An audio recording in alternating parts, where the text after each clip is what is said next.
Today we're jumping into a really cool thought experiment. We usually think of fear as this bad thing, right? Something we have to conquer. But what if it's actually essential? What if it's the very thing holding our society together? Let's explore the unbelievable price of being completely fearless. I mean, really think about that for a second. You wake up, and that little knot in your stomach about work, that worry you have about your family, that anxiety about the state of the world, poof, it's just gone. Sounds amazing, doesn't it? Well, you might want to hold that thought. To see why, we've got to first understand what it is we're actually afraid of. So get this. According to these annual surveys from Chapman University, a whopping 69% of Americans all share the exact same top fear. That's almost 7 out of every 10 people. And no, we're not talking about spiders or flying here. This is something much, much bigger. Something that's been #1 on the list for almost a decade straight. That's it. For 10 years, the #1 thing people in the U.S. have been afraid of is the abuse of power by the very people elected to serve them. This isn't just some passing worry from the news cycle. It's a deep, foundational concern that actually shapes how our society works. So, what would happen if that fear just disappeared overnight? Okay, and this is where you start to see fear as, weirdly enough, a civic superpower. On one side, with fear, you get public oversight. You get protests, you get investigations, there's constant pressure on the system to stay honest. Politicians are afraid of getting called out. But take that collective fear away, accountability just evaporates. Power goes completely unchecked, and that's the perfect breeding ground for some truly dangerous regimes. And this loss of what you might call good fear doesn't just stop at our own borders. The ripple effects go global, and they start to tear down the very things that are preventing total catastrophe. Now let's look at another one of the big ones. Landing in the top 5, the fear of nuclear war and major global conflicts. This is that kind of old-school Cold War anxiety that, let's be honest, never really left us. And for very good reason. It turns out that fear is like an invisible guardrail. And here's the crazy paradox of it all, right? The mutual fear of total destruction is the very thing that makes diplomacy work.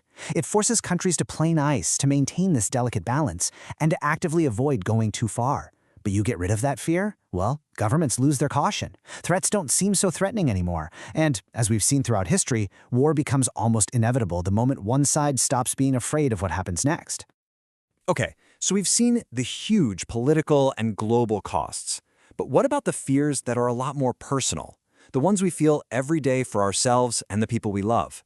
Well, it turns out those are just as critical to keeping the whole system from falling apart. Coming in at #2 is a fear that is just so deeply human we all feel it. The fear of our loved ones getting sick or worse. This is a core driver of our behavior. It's what makes us want to protect and care for each other. And it's pretty incredible how that one very personal feeling creates a massive public good. That fear is why we go for checkups, why we support things like seatbelt laws or putting fences around pools. It's just everyday caution. Without it, we'd all become reckless. We'd neglect our health, we'd neglect everyone else's, and the entire public health system, which is built on this very idea of caring, would just completely crumble. Let's trace the dominoes in another area. #3 on the list is fear of cyber attacks. And in a world where everything, from our money to our electricity, is online, that fear is pretty rational. So, okay, step 1, that fear disappears. Step 2, our behavior changes. Nobody bothers with strong passwords anymore, forget about backups. This individual carelessness then leads to a massive systemic weakness. Our whole digital world becomes an open door. And then bam, step 4, you've got huge national-level disasters happening and the hackers barely had to lift a finger. Then, of course, there's the fear that's all about our wallets. The 4th biggest fear for Americans is a total economic collapse. Losing your job, your savings, your home. And this is another one of those fears that, yeah, it's stressful, but it serves a really vital purpose. Think about it. That fear of financial ruin is what makes us behave responsibly. We save for a rainy day, we make plans, we don't take absolutely crazy risks, and we pay back our loans. Now take that fear out of the equation. What are you left with? Pure impulse. People would make wild, high-risk gambles with their life savings and just stop paying their debts. And I just love this quote from the source material because it's so perfect. It just hits the nail on the head, doesn't it? An entire economy built on planning and responsibility just completely devolves into one giant chaotic casino where everybody eventually loses. And the list just keeps going. I mean, think about the fear of polluted drinking water. Without that fear, who's going to bother with water treatment plants? Or what about the fear of total government control?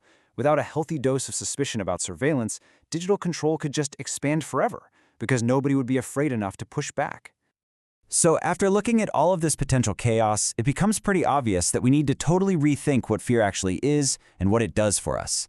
It isn't just some negative feeling to get rid of. It's a critical piece of our social machinery.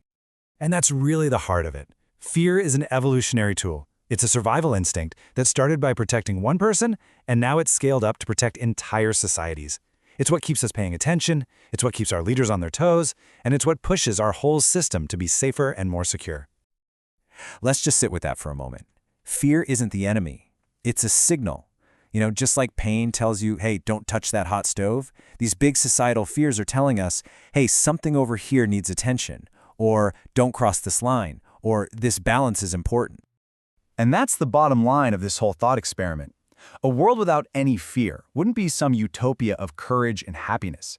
It would be a world of pure carelessness, total vulnerability, and absolute chaos.